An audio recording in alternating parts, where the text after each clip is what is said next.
Isang mapagpalang araw na naman sa ating lahat.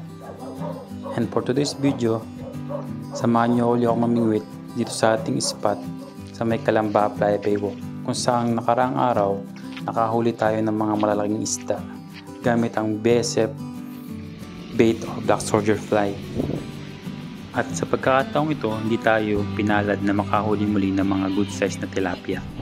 Pero nakabili naman tayo ng sirang tennis racket na pwede natin gawin itong fish catching net o yung panalok sa isda. Kung sakaling ikaw yung makakahuli ng malalaking isda, pwede natin gamitin itong pansalok.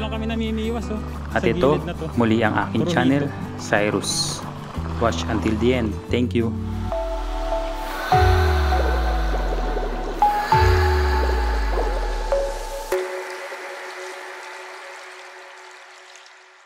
Good morning at ayun, tamang fishing na naman tayo ngayon.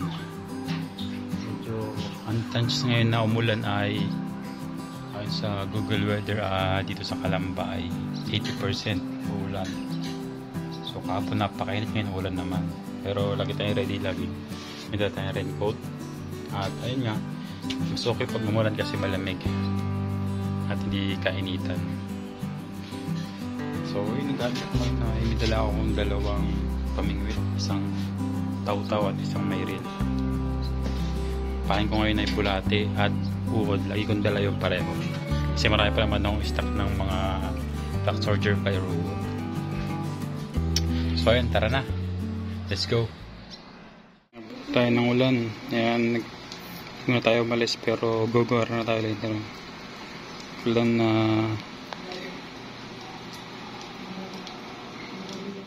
so tamang dama tayo dito sa may Japan Surplus. Tingin tayo ng magagawang pangsalo ng isda yung net. Ano tayo ng mura, maganda to.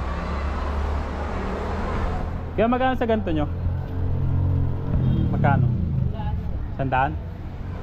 Ayos, maganda to, bibili natin to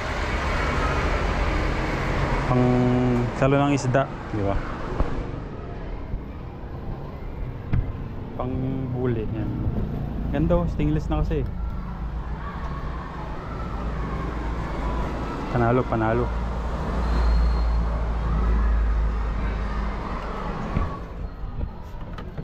Marami pa silang design dito eh. Ito, maganda rin to. Pang ano ng isda, pang salo. Pero maganda to, stainless. 100.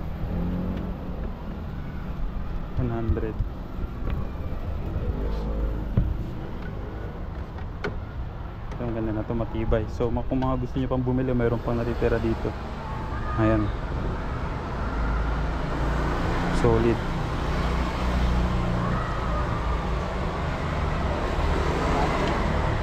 $100 na lang daw.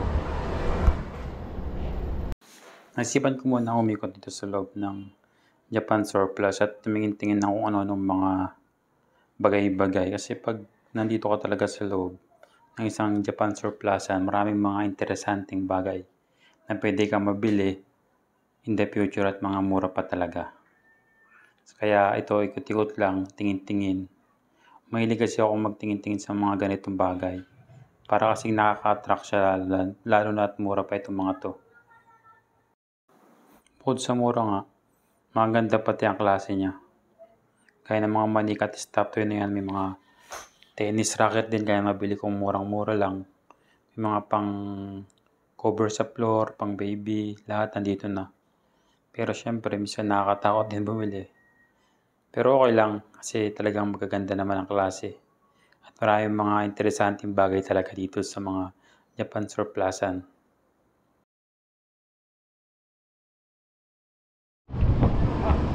So nakuha natin ng 50 pesos lang. Nakuha natin pansalok sa isda. Ito yan sa may Chokomura, Japan Surplus.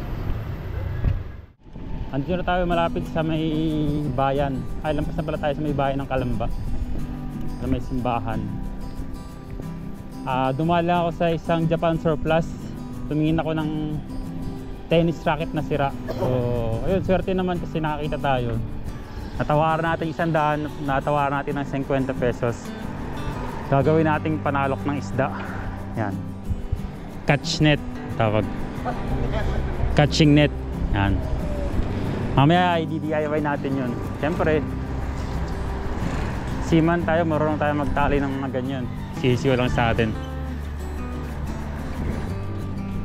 Maganda pa yung nakuha nating raketa ng tennis kasi I think ano siya, stainless aluminum o stainless yata siya.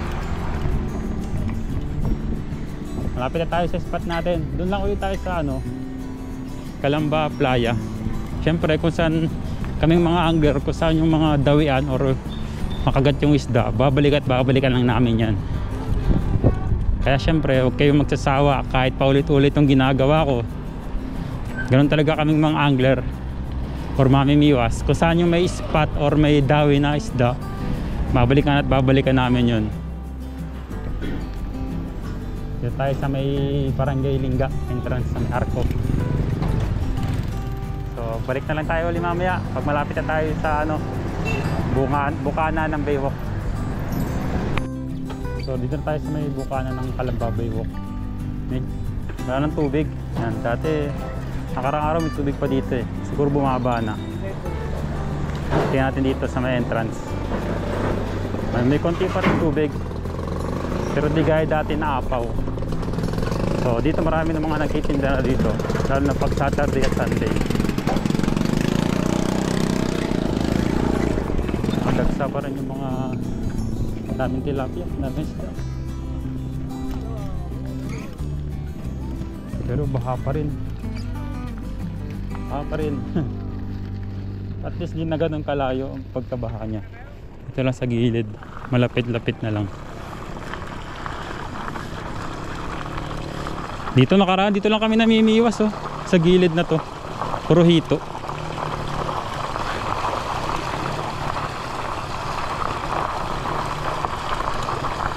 Medyo bumaba na yung tubig. Dito na tayo. Bumaba na. Ayan na. Kikita na yung kalsada. Ito na yung update ngayong araw sa Calamba Baywalk. Kita nyo medyo bumaba na yung tubig. Wala nang tubig dito sa may main road. Marami pa rin mga namimiwas oh. Hindi pa rin sila nagpatinag. Sapat din tayo ngayong araw.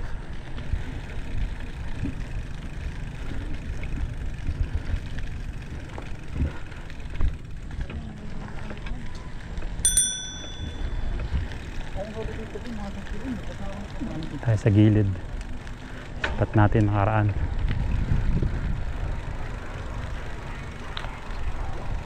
Dami na naman niwas oh. Oops, may nauna na sa spot natin. Ilan tayo.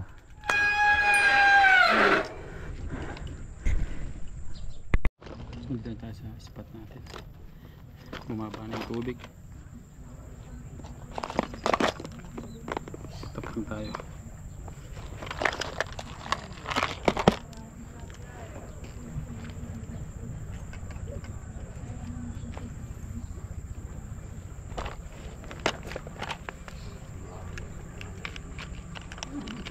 Yun ang mahirap, maraming sabi dyan eh. Oh, tigas. Suko din ako dyan eh.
yung pain natin, black soldier. Medyo maitim na iba kasi ibig sabihin magkakaano na siya, nagiging pupa na or magiging black soldier na siya. Pinupuno ko lang itong hook na to, punin ko lang ng black soldier to, sa dulo ko siya hinuhook para gumagalaw-galaw pa. Kasi nyo ba, gumagalaw pa siya, diba? Buhay pa. Ito hindi siya kinakain ng ayungin compare dun sa bulati. Ubus agad to sa ayungin pag bulati.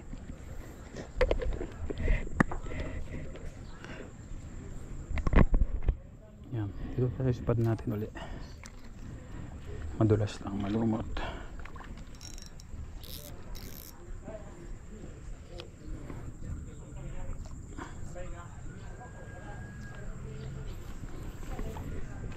Iwan lang natin yan dyan, hindi pa malakas ang hangin.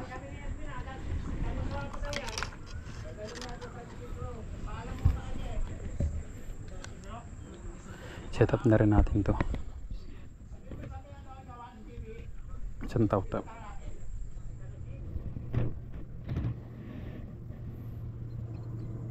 Mga 10 minuto na tayo, wala pa rin kumagat.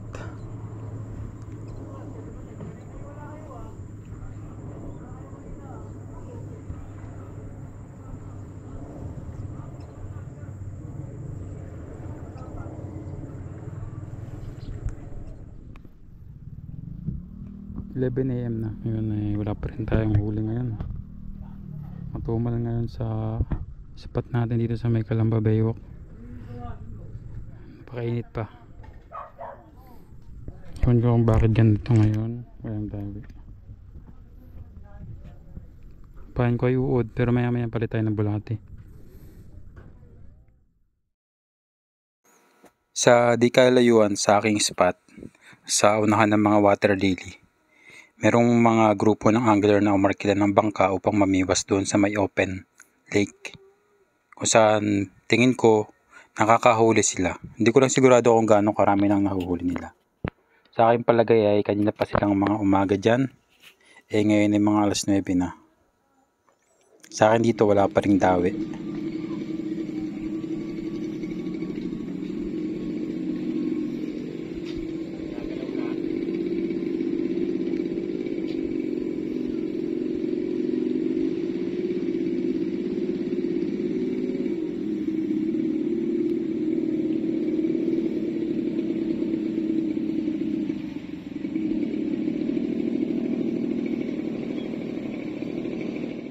Update tayo ngayon dito sa ating spot dito sa Calamba. Alas 12 na ng tanghali, wala pa rin kumaagat to sa spot natin. Kanina umulan kanina akala ko magiging makanlong yung ating pamimiwas ngayon, napakainit pa rin. Pero ang tubig ngayon dito sa Baywalk bumaba na. Ayan o, nakaraan dito sa likod ko dyan sa semento na yan, may tubig pa, mga 1 dangkal. Ngayon wala na. Kanina bago tayo pumunta dito, dumaan tayo sa may Japan Surplus, nakabili tayo ng tennis racket. Gagawin natin panalok ng isda or yung pang tawag doon, catching net. Pag may nahuli tayo, sasalukin natin pansalok. Mamaya gagawin natin yun, tatahiin natin. May lambat ako sa bahay, then tatahiin natin yung pag-uwi. Hindi ko alam kung may mahuhuli tayo kasi mga 5 nang mamimiwas ang kasama ko kanina dito, nag-aalisan na. May mga lakad pa yung iba So ako na iwan dito sa spot na to. Pero meron dong spot, meron pa doon namimiwas sa may spot doon sa may kangkungan. Kakaunti lang ngayon. Siguro mamayang hapon baka magdatingan na sila. Pero ngayon wala, matumal. Matumal lang ulihan. Kaya ngayon wala pa ako nahuhuli. Mainit pa. Pero okay lang, tiyaga lang talaga. Binabangga lang ng mga maliliit na isda yung ano ko Pain, yung mga floater ko, may isang taw-taw at isang biwas. Update na lang mamaya kung may mahuhuli tayo. muna tayo, mainit. Kaya tinapay.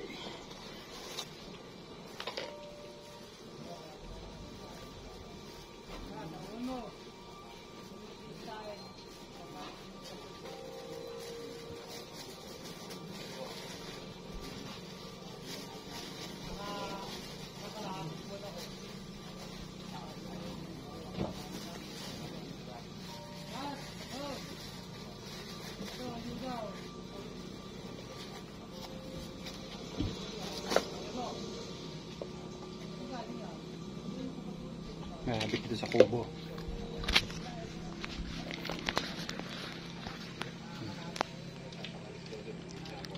Biwasan sa likuran ko. Yung time check 12:28 na. Kapalit tayo nahuhuli. So hanggang ano lang tayo, 2 o'clock inuwi na tayo. Tsaka pa, kahit isa lang. Pero hindi ko alam kung makakaisa pa tayo dito. Kanina pa na wala pa rin kumikitib sa pain nating uod. Init na. Update na lang. Update na lang tayo dito sa playa ngayon sa Baywalk. Ito ngayon ang itsura nya. And ay August 7. 8 yata ngayon. Ngayon ay Wednesday. Miyerkules ngayong araw na to. Medyo bumaba na yung tubig, oh. Nakaraan hanggang dito yung tubig niyan. Ang isang dangkal.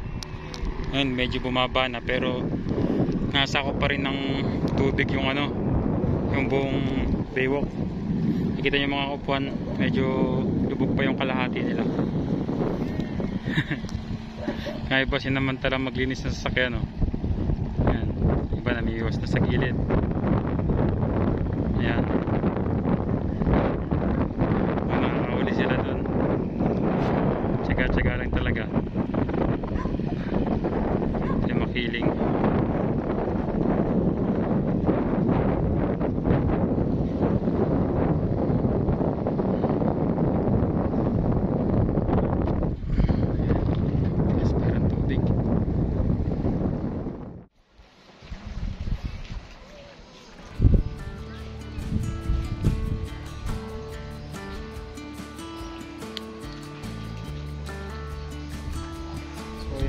Ilauna na. Dapat rin tayo nakahuli.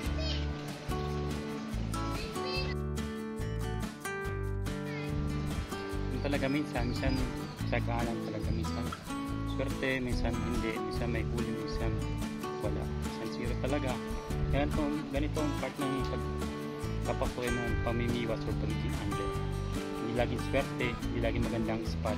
Minsan ay napagandang spot kapag walang kumakagat or meron man maliliit lang.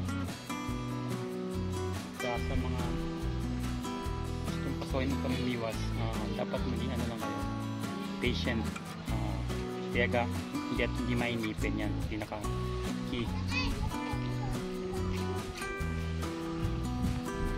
Malaga, nag-enjoy naman tayo, diba? Yan ang pinaka number 1 purpose natin. Nag-enjoy tayo sa ginagawa natin. Aside from stress reliever, diba? Kung ano yung gusto mo, of course hindi mo lang gawin. Wala kang kaya ko yun, kahit ano,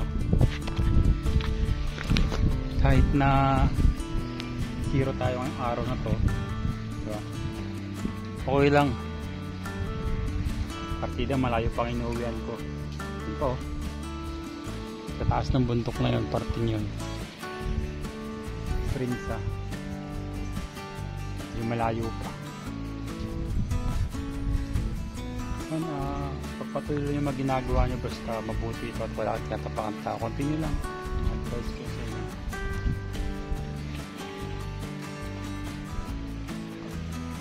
Ito talaga ang pagiging angler o pamimiwas. Minsan swerte, minsan wala talaga. Hindi din yung nala niya sa ilalim, payat lang. Ayun o.